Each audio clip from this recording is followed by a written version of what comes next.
भारत सरकार जो state government आंकड़ा भेजती है उसको कंपाइल करके पब्लिश करती है।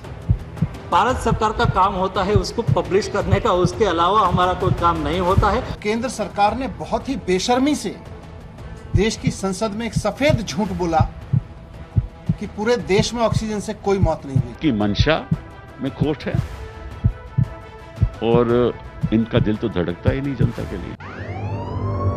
वर्ल्ड हेल्थ ऑर्गेनाइजेशन यानी कि WHO एक स्टडी कर रही है and the aim of the study is to calculate total number of deaths by COVID all over the world.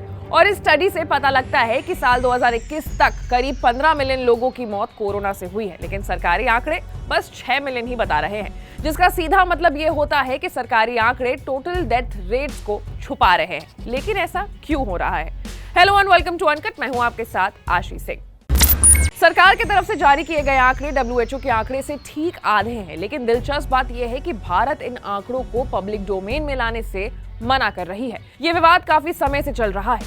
The New York times में छपे एक आर्टिकल के मुताबिक दुनिया भर के एक्सपर्ट्स ने इस मुद्दे पर रिसर्च और एनालिसिस किया है, लेकिन भारत की आपत्ति के कारण महीनों से लेट हो रहा है, क्योंकि भारत अपने कितने नागरिकों की मौत कोरोना से हुई है इसे सार्वजनिक होने से रोकने की कोशिश कर रहे हैं। Quoting the article from the New York Times, which says more than a third of the additional 9 million deaths are estimated to have occurred in India, where the government of Prime Minister Narendra Modi has stood by its own count of about 5,20,000, जिसका मतलब ये है कि 9 million मौतों में से 1/3 से अधिक भारत में होने का अनुमान है, जहां प्रधानमंत्री नरेंद्र मोदी लगभग 5,20,000 की अपनी गिनती के साथ खड़ी है। और तो और द न्यूयॉर्क टाइम्स की इस रिपोर्ट में ये भी लिखा गया है कि उनके रिसर्च के अनुसार भारत में कोरोना से मरने वालों का आंकड़ा करीब 4 मिलियन के आसपास है, लेकिन सरकार ये बात पब्लिक डोमेन में नहीं बता रही। और अगर ये बात बाहर आती है तो पूरे दुनिया के कंपैरिजन भारत में कोरोना से मरने वालों का आंकड़ा सबसे ज्यादा होगा। अगर सरकारी आंकड़ों की बात करें तो सरकारी आंकड़ों के अनुसार देश में अब तक कोरोना से मरने वालों की जो संख्या है वो 5,21,751 है।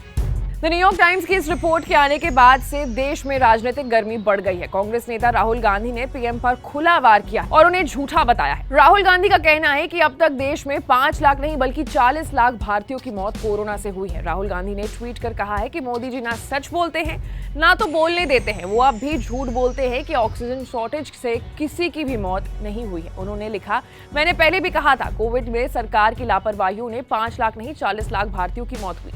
राहुल गांधी ने यही नहीं बल्कि ये भी कहा है कि मोदी जी अपना फर्ज निभाते हुए हर पीड़ित परिवार को 4 लाख रुपए का मुआवजा दे। हालांकि इस बात में कोई दो राय नहीं है कि सरकार ने ये बात खुद कही है कि भारत के किसी भी स्टेट या यूटी में ऑक्सीजन शॉर्टेज से लोगों की मौत नहीं हुई। अगर इन बातों पर विश्वास करें भी तो उन तस्वीरों को कैसे अनदेखा कर दिया जाए जो कोरोना काल में हमने सामने देखी थी। हालत इतनी बदतर थी कि गंगा में लोगों की लाशें यूं ही तैर रही थी। लोगों के पास अंतिम संस्कार तक करने के पैसे नहीं बचे थे। लोग इलाज के लिए दर दर भटक रहे थे। अब थोड़ा आंकड़ों पर बात कर लेते हैं। भारत सरकार के आंकड़ों के मुताबिक भारत में अब तक कोरोना से मरने वालों की संख्या 5,21,751 है और एक्टिव केस 11,558 है और ऑक्सीजन शॉर्टेज से किसी की भी मौत नहीं हुई है। अब सवाल यहाँ ये उठता है कि आखिर क्यों भारत WHO के उस आंकड़े को सार्वजनिक नहीं करना चाहती। आप अपने ओपिनियंस को कमेंट सेक्शन में कमेंट कर सकते हैं, अपनी राय को कमेंट सेक्शन में पेश कर सकते हैं और ऐसे ही तमाम बड़े विश्लेषण से अपडेटेड रहने के लिए आपको अनकट को लाइक, सब्सक्राइब और शेयर करना होगा। मैं थी आपके साथ आशी और आप देख रहे थे अनकट।